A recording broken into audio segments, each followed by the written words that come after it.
aproveitar a oportunidade aqui de gravar e de fazer uma prévia do que vai ser o programa a partir do ano que vem, né? Num cenário bonito que a gente já vai ter e tudo. Então, é o Carlos Alberto Santos, que foi um jogadoraço, volante do Botafogo, volante do Kashima. E para poder começar esse podcast aqui, a gente chamou um cara que tem ele tem a minha linguagem também. Porque eu não sou jornalista, não pretendo ser jornalista. Você também... Não pretendo também. Pois é, você se chama de jornalista, mas... que é o Rica Perrone, que é um cara que tem uma linguagem simples e tem opiniões fortes, assim como eu tenho, como o Carlos Alberto tem, como várias pessoas que passaram por aqui também tem, mas numa linguagem diferente de quem vê o esporte por outro lado. Então, e começar falando o seguinte: por ele ser esse cara simples, essa linguagem, quem aqui não, a maioria aqui deve ter Instagram, Twitter, Facebook, você vê que a principal divulgação desse evento mesmo foi em rede social, né? Que hoje o mundo é rede social. Pois é, e aí esse cara aqui é um fenômeno de rede social. Para quem não acompanha, no Twitter são 200 mil seguidores? Por aí, 200 mil. No Facebook são milhões de pessoas, sei lá quantos que são, quase isso. Então, queria que você desse uma palhinha aí de como é ser esse fenômeno de aprender um pouquinho de futebol aqui, por favor. Cara, rede social, falar das redes sociais ou da minha? Suma e da rede social, porque a gente vai entrar aqui num papo... Hoje é um corte de relacionamento que sempre dependeu daquilo que queria se relacionar, seja um clube, um jogador, uma marca, e o público teve que sempre usar a imprensa para fazer isso. E hoje você não tem a imprensa é desnecessária nesse sentido. E como ela quebra essa relação, é direta, você tem que entender isso e enxergar uma nova forma de se comunicar, porque você não tem mais necessidade de fazer uma coletiva para comunicar as pessoas, você não tem mais a necessidade de usar o jornalista para certas coisas. E o jornalista, por sua vez, também não tem necessidade, às vezes, de uma emissora para poder se comunicar com o público. E entrando na parte do esporte e do futebol, isso é absolutamente fundamental. E aí você tem a questão cultural. Por exemplo, se a gente tivesse um Floyd Mayweather, imagino que a maioria conheça, um lutador de boxe que posa com mulher pelada, jogando dinheiro para cima, na banheira e tal. Se a gente tivesse um cara desse no Brasil, a gente teria problemas, porque ninguém aceitaria um cara no Brasil mostrando que tem dinheiro. Como é que é o nome do menino do Botafogo botou dinheiro agora? Sassamito. Botou dinheiro do bicho, tirou uma foto. Ninguém já meteu o pau no moleque. Dinheiro do cara, meu irmão. Pô, agora no Brasil você não pode fazer um negócio desse. Pô, tem gente passando fome e tal.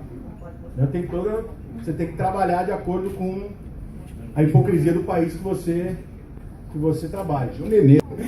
Mas isso que você está falando aqui, até aqui as nossas queridas donas da bola, aqui para fazer uma cobertura do evento é Twitter o tempo todo ao vivo, né? Então, essa rede social é que as pessoas só acompanham através de rede social. E o prazer que tem no Twitter que é arrumar briga, né, cara? Que a coisa mais gostosa que tem no Twitter é arrumar briga. Eu já briguei com você? Não.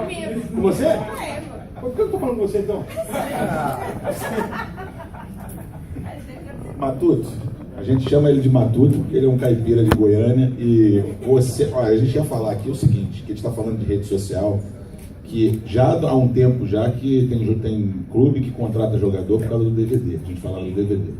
Hoje os jogadores colocam link no YouTube para poder você assistir e poucos clubes às vezes vão até atrás do cara para poder saber a informação dele. Então fica uma coisa muito, como é que fala, online, não, digital, virtual. Você que pegou um tempo que era totalmente diferente, que a gente... E DVD qualquer perna de pau é gênio, né? Exatamente. Eu de verdade, vocês já sentiram, né? Eu sou o contraponto aqui na história, né? Né, Espinosa? Essa história do Matuto, então, eu achei maravilhoso. Aí se eu for desfilar agora os meus apelidos, que pouca gente sabe aqui, então o negócio... Tem um recentemente aí que... Eu sou um contraponto, é sério. Eu tenho aqui, o máximo que eu uso aqui é o WhatsApp. Mais nada, é sério. O WhatsApp é ótimo. Você criou uma intimidade com o Zazap. É o Zap. Então, é sério, quer dizer, eu sei que é por aí mesmo, mas eu sou meio ainda ali, bem devagar. Espinosa, no Japão, eu cheguei no Japão, o celular no Japão já era, quer dizer, você lembra? Eu fiquei 7 anos desde que cheguei lá. O Galo, o Zico aqui, eu me lembro direitinho, quando surgiu aqui os primeiros celulares. Então, quer dizer, apareceu a Sandra, o Zico usando celular no Fantástico. Era do tamanho do microfone, né? Então, assim, e aí imagina, nós fomos para o Japão e lá o celular já tirava foto. Eu fiquei ainda 6 anos no Japão sem celular, acreditem se quiser. Eu jogando, né? Joguei 3 anos no Kashima, depois mais 3 nos times expulsos. Fiquei 5 anos e meio nos times expulsos, mas até o 3º ano meu, completando 6 anos no Japão, eu não usava celular. Não tinha o celular. Assim, é questão mesmo assim de opção, né? Agora tá de iPhone aí. A nossa falta. Mas existe uma hora a guerra. É verdade. Mas assim, eu não estou totalmente inserido com essa habilidade. E de verdade não tem como fugir disso, não é? Tem jogadores no futebol europeu que evidentemente são gênios, Cristiano Ronaldo, Messi, só que nós estamos falando de 2 exceções. Sem dúvida. Quando a gente vai pro a gente pega e fala, peraí, cara, mas olha só, o Renato Gaúcho jogava muito para que esse cara, entendeu? Só que a gente vê o lance do cara 74 vezes em um dia. A gente viu o pessoal falando da base aqui. Você também fica louco assistindo o jogo da Série A e Série B hoje. Os caras erram um passe de meio metro. Mas é impressionante, assim, que o fundamento é completamente diferente. Eu vejo isso no dia a dia. Agora, fecha um espaço que é uma beleza, né? Pois é. Só aprendendo a fechar espaço, voltar para marcar lateral, tal, não sei o que. Agora dá a bola no pé do cara, o cara não consegue fazer a jogada. Aí... Fala. Mas as imagens realmente ajudariam muito, com certeza. Imagina, né, quantas imagens do Sócrates, né, você falou do Sócrates, por exemplo, que realmente não foram geridas, não foram criadas, né? Leandro Júnior. Não, assim, eu não sou exemplo de nada, é sério, não sou. Mas eu tenho o Zé Mário tem várias imagens. O Zé Mário está aqui que jogou. Com certeza, se ele for olhar, ele tem várias imagens na memória dele que não foram registradas, não está no vídeo, entendeu? É o meu caso também. A gente jogava pelada lá no CFZ, aí roubaram o nosso horário, lamentavelmente. Cadê o Bruno? Não, o Bruno. Lamentável. Aí a gente teve que mudar para a escolinha do Barcelona. E um dos dias que a gente foi lá, a gente chegou e a molecada estava treinando na escolinha do Barcelona. Cara, é surreal. Uma pivetada de 9 anos de idade, eles entram com o hino do Barcelona tocando, o uniforme do Barcelona, para treinar. Aí eles se enfileiram, tocam o hino da Champions League, os moleques botam a mão no peito, cantam o negócio, beija a camisa do Barcelona. Nós temos que acordar, né? Toca a bola, faz não sei o que, você fica olhando e fala assim, cara, aquele moleque ele não quer jogar no Vasco.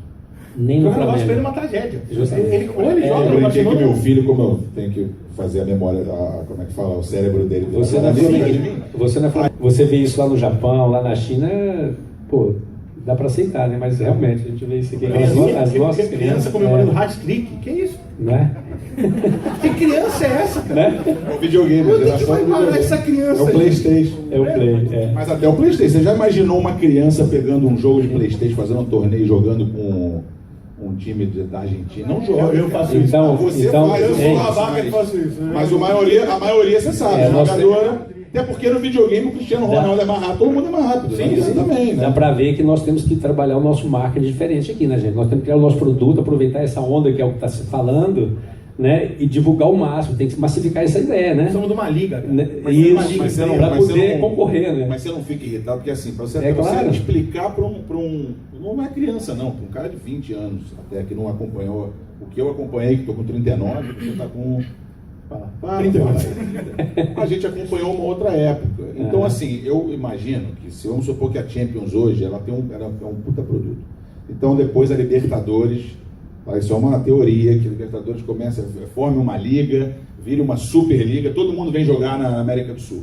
Daqui a 20 anos, o garoto de hoje vai falar assim: o Messi jogava muito, ele ganhou tudo na Champions League. O teu neto lá, ele vai falar Champions, o teu neto não, o filho do seu neto. O que é isso? Ele vai dizer, o que é Champions League? Daí ele fala, há 20 anos atrás a Champions League era demais. Ele vai dizer, mas não existe Champions League hoje. Por quê? Porque você explicar pro garoto que meu pai fazia gol na Libertadores, porque no Brasileiro ele ganhou 4. Entendeu? E que você aqui era difícil disputar, que todos os craques estavam aqui, o garoto não quer saber. Ele falou, disputou Champions, não disputou. E aí tem um problema que é mais grave ainda. Como os clubes têm essa questão política de 4 em 4 anos, ou 3, né, dependendo do clube e tal, você muda a política e você muda a direção. Porque quando você troca o presidente, você troca tudo. O cara coloca todos os primos do amigo dele, não os caras que estão lá. E aí muda a filosofia, muda tudo. Então, só se faz futebol para 3 ou 6 anos. Não se faz futebol para 20 anos. E aí é muito simples você conseguir chegar para um cara desse e falar, querido, senta aqui, olha só, por que esse menininho aqui torce pro Real Madrid? Porque ele vê Flamengo na televisão, vê Real Madrid na televisão. Qual que é mais legal? Real Madrid. Cristiano Ronaldo. Lógico que é mais legal. Né? Menininho no estádio vendo Flamengo, menininho vendo televisão Real Madrid, vai virar Flamengo.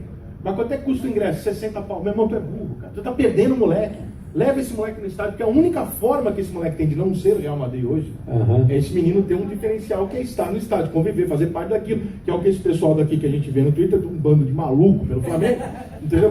3 horas da manhã, tu entra no Fala alguma coisa do Flamengo, você toma uma 3h30 da manhã, tu pancada. entra no Twitter e tá tudo lá. Tava pensando, acho que o Mancoejo devia jogar pela esquerda. Eu falei, vai dormir, cara. Pelo amor de Deus, alguém dá um Netflix pra esse homem, gente. Entendeu? Vai dormir com o Netflix. E aí brigando com elas, e elas xingam o cara. Não, Mancoejo, eu falo, meu Deus do céu, cara. Pelo amor de Deus. Porque esses caras são malucos, porque eles vivem esse negócio, cara. Porque o cara vai no jogo, o cara tá aqui, o cara conheceu o Zico, o cara vai no Maracanã, o cara vai sofrer, o cara vai chorar, vai pegar fila. Se você não botar o moleque nisso daí, vai ficar televisão por televisão, e na televisão o europeu é melhor. Então, ou você bota o moleque dentro, e aí nenhum dos clubes, como tem uma visão para daqui 20, 30 anos, tem a preocupação de entender que você está perdendo esses torcedores por uma mera bobagem, que é botar um ingresso num preço surreal. Você vai assim, mas é sócio torcedor. Cara, olha só, um pai que tem 2 filhos e não é sócio torcedor, ele não tem como. O porteiro do meu prédio falou uma vez para mim, eu estava saindo do prédio, era um Flamengo, Botafogo, não me esqueço, tinha acabado de mudar para o Rio de Janeiro, estava indo para o Engenhão. Eu passei e falei, Mazinho, tudo bem e tal, não sei o que. Ele falou, e aí e tal. Vai pro jogo não, Mazinho? Dá não, né? R$60, eu tenho 2 filhos. Eu fiz a conta, falei, Mas é bom. Não tem condição do cara aí. É bom de falar isso pelo seguinte, isso é uma coisa que eu queria saber de você também, porque é o seguinte, a gente estava conversando ali agora, enquanto meu pai falava aqui com os Espinosa, a gente estava conversando que o Brasil, que você também tem que entender o que é o mercado. Por que a gente está falando isso? Porque o americano, eu estava falando do americano porque é uma referência, eu estou lá há muitos anos e eles fazem isso. Às vezes o pessoal reclama que o americano não olha para o resto do mundo, mas não é isso. O cara olha a cultura dele e faz o que é mais apropriado para a cultura dele. Se olhar para fora, você também dá dinheiro para fora. Exatamente. Eu fico pensando que o Brasil, nós estamos num calor de 40 graus aqui, a gente fala que o treinador não usa terno aqui, não pode usar terno no Brasil. Que usa.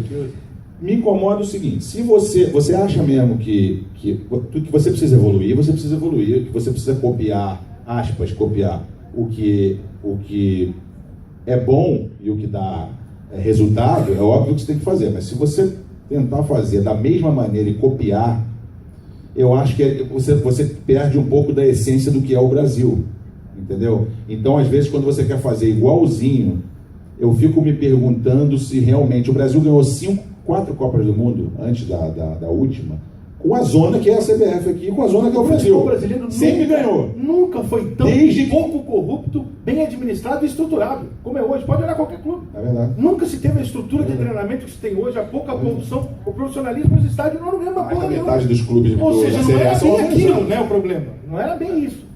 Eu usei um paralelo com Copa do Mundo, que não tem nada a ver, mas assim, de certa maneira, quando acontece 7-1, também é a zona do Brasil. Nós ganhamos 4 Copas do Mundo com zona aqui. Muito pior que então, assim, porque a gente fazia, aí nós vamos entrar num assunto que é o mais polêmico de depois, eu quero que você fale sobre isso, que é a história do mata-mata com ponto de corrida. Sempre. Mas isso é muito do Brasil. Com a zona toda e com tudo que aconteceu aqui, não significa que você tem que manter a zona, né? Aprende a escrever, você aprende a falar, é isso que você aprende. Então você não tem nenhum direito de pegar um microfone e discutir futebol com ele. Eu não tenho essa capacidade. Eu posso ter essa capacidade pelaquilo que eu me interessei em fazer, pelaquilo que eu busquei na minha vida em aprender. Jamais pelo fato de eu ser jornalista. O fato de ser jornalista não te credencia a nada. Absolutamente nada. Apenas a você reportar notícias. Discutir futebol, quem tem que discutir futebol é ele. De consumir conteúdo. Então a gente precisa mudar a forma de produzir conteúdo, porque senão a gente não consegue se comunicar com elas. E cara, infelizmente o que a gente está vendo no rádio, terrível que a gente está vendo no rádio, né? Não é culpa da fase, cara, é culpa nossa. Nós não conseguimos ainda acertar o ponto, a gente não achou ainda o ponto novo de mexer com o torcedor. A gente precisa trazer um negócio um pouco mais para o torcedor. E eu vou te dar um exemplo muito fácil nisso, Sérgio. Quando você pega, hoje na internet, você tem fenômenos de pessoas que fazem assim, por exemplo, a Nivinha no Flamengo. Ela fala com o flamenguista. Nós não conseguimos falar mais com o flamenguista. Porque o flamenguista quer um flamenguista. Ele exige que a pessoa tenha aquele sentimento. Não adianta a gente abrir uma mesa redonda e falar assim, a defesa do Botafogo nos preocupa. Não preocupa, eu não sou botafoguense, cara. Outro dia ninguém lá no jogo que foi falar assim, porque essa defesa do Náutico, não sei não. Você não sabe nem quem é o zagueiro do Náutico. Ninguém sabe. Não mete essa, irmão. Entendeu? Vamos ser honestos. Mas, minha preocupação é São Paulo. Tô na Libertadores, não tô puto. Tô puto. Tem gente que não gosta de mim, tem gente que gosta, mas o que gosta, o cara se identifica e fala, pô, o cara é São Paulino, o cara fã do Zico, o cara tá puto porque não tá na Libertadores e tá falando que tá puto. Eu mesmo debochei de mim mesmo ontem na internet, falei, pô, queria estar no sorteio aí, pô. Não tô acostumado a estar. Então, eu achei que eles podiam sortear. Sério, foi uma zona, né? Eu não vi, mas sério, foi uma zona.